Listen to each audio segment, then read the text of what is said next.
All right, let's just jump straight into this. Welcome to today's Explainer, where we are stepping right into the ultimate literary tribunal. We are going to unpack a hilariously brutal, incredibly detailed breakdown of a fictitious, utterly dense Soviet-era epic poem. It's called The Iron Lullaby. Now, this isn't just your standard review. We are doing a full autopsy on a frankly impossible text, and it's being conducted by three very distinct artificial intelligence critics. So here is our docket for today. First, we'll establish the massive crime scene, that is the 24,000-line ghost poem. Then we'll bring you before our three judges, Claude with the structural roast, Gemini serving as our historical cosplay guide, and Grok embracing unhinged chaos, before finally landing on the magnificent failure verdict. Okay, let's kick things off with Section 1, the 24,000-line ghost poem. To really grasp the sheer, absurd scale of what we're dealing with here, you just have to consider this number: 24,000. This fictional book claims to be written by the ghost of the famous Soviet avant-garde poet Vladimir Mayakovsky, and it clocks in at a relentless, staggering 24,000 lines. Our AI critics immediately point out the wild audacity of this premise. You're taking a historical figure who famously took his own life in 1930, and you're imagining what he would have written if he had somehow survived as a ghost to witness the Stalinist machine churning along for years. It is a huge, incredibly heavy premise. And, to make matters even more exhausting, the entire text relies heavily on this specific formatting technique, the Mayakovsky staircase. The real Mayakovsky used this selectively, right? He broke lines into stair-step pieces to control breath, to create this feeling of urgent, breathless energy. But in the Iron Lullaby, this format just runs on an endless loop. Every single thought gets the staircase. Every joke, every sigh of despair, every literal grocery list is broken into two-word steps for the entire length of the book. Moving right along, let's hit Section 2, the structural roast. Our first judge, Claude, comes at this text like a seasoned prosecutor dissecting a complete structural disaster. The irony here is just immediate. The actual Vladimir Mayakovsky, in his entire life, published roughly 3,000 lines of major poetry. His best works were like artillery shells, super dense, fast, highly targeted. But this fictional version, he gets 24,000 lines. Claude points out that the authors have effectively written the most productive version of a historically concise man who, quite literally, killed himself because he had run out of things to say. It basically becomes the sound of guns firing at nothing in particular, very loudly, for a very, very long time. So Claude lays out these precise, devastating charges. Beyond the completely unjustifiable length, Claude takes serious issue with how Mayakovsky's real-life historical muse, Lili Brik, is flattened out. Instead of a complicated, brilliant woman, she's reduced to this repetitive symbol of state betrayal. Claude also argues the book's subtitle, The Anatomy of the New Soviet Man, is essentially a false promise. You go in expecting a dissection of the Bolshevik project, and instead you get pure lyric autobiography dressed up in bureaucratic scenery.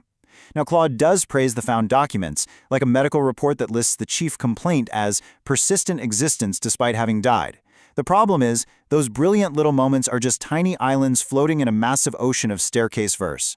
By page 40, that staircase formatting isn't creating urgency anymore. It's just the house you live in. A format that was meant to feel breathless and desperate instead becomes the inescapable, comfortable furniture of a book that has fully made peace with being way too long. As Claude perfectly phrases it, the staircase needed stairs, not an elevator shaft. Let's move to our next judge, Section 3, Gemini, Historical Cosplay Guide. Gemini is absolutely ruthless here. It basically strips the book down to its cheapest tropes, reading the text like a user's guide to historical cosplay.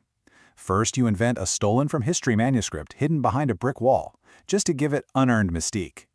Then you live-action roleplay as Mayakovsky, but instead of his brash revolutionary energy, you turn him into an angsty blogger whose biggest issue is government censorship of his tragic aesthetic. Next, you use broken lines as a substitute for an actual personality. And finally, you just name-drop Lili to prove you did your biographical homework. I absolutely love this sharp, hilarious jab that sums up Gemini's perspective. To Gemini, this book isn't a profound recovery of history at all. It's a relic of forced melancholy. It's the literary equivalent of shouting at a brick wall because you want to sound deep, but you're mostly just making a lot of noise. The really crucial takeaway here is how Gemini views the author's intent. Gemini sees the book as an act of extreme narcissism. essentially looking at the crushing, brutal weight of 1930s Soviet terror and deciding, hey, let's use this as a stage for our own stylized existential melodrama. It's pretending that broken poetic lines are somehow equivalent to actual broken lives. All right, time for our final judge. Section 4, Grok, embracing unhinged chaos. Grok, on the other hand, totally revels in the manic energy of this impossible text. It catalogs the brilliantly unhinged moments, proving that beneath all that pretentious formatting, the authors actually built an incredible haunted house of language. Look at this stuff. You have a sentient wall that used to be a cathedral acting as a snitch and a therapist. You've got Soviet HR holding committee meetings to figure out how to posthumously edit a dead poet. There's a literal Department of Forgetting handing out dream installation manuals, and Death himself shows up just to play chess and complain that the poet still hasn't finished his fragments. Grok affectionately calls this weaponized Russian literary despair. Grok makes a great point here. This extreme meta-awareness is exactly what makes the text work. Is it tacky? For sure. It's a massive spiral of recursion and noticing the noticing. But Grok argues that underneath all that self-awareness, there is genuine grief, real rage, and a profound love for the revolutionary moment that ultimately ate its own children.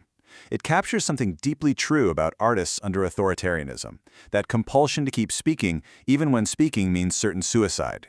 Which brings us to our wrap-up, Section 5, the magnificent failure verdict. So, synthesizing all three of these AI perspectives, a clear consensus emerges. The 24,000-line length? Deeply flawed. It's the total opposite of discipline. The premise is incredibly pretentious, bordering on pure historical cosplay. Yet, at the exact same time, those found documents and bureaucratic parodies are moments of sheer, undeniable comedic brilliance. Underneath the bloat, the grief is genuine, and the attempt itself is wildly, beautifully audacious. This quote from Claude perfectly captures the whole essence of today's explainer. The Iron Lullaby is an exhausting disaster, absolutely, but it is an undeniably brave and ambitious disaster. It's a massive swing that doesn't fully connect, but the mere fact that it was attempted at all earns a kind of standing ovation from our tribunal. So I want to leave you with this thought to mull over. When we evaluate art, or literature, or just big ideas in general, should we be rewarding the impossible, loud, messy swings that miss the mark over the quiet, disciplined ones that just play it safe? The Iron Lullaby failed, but it failed loudly and it failed impossibly.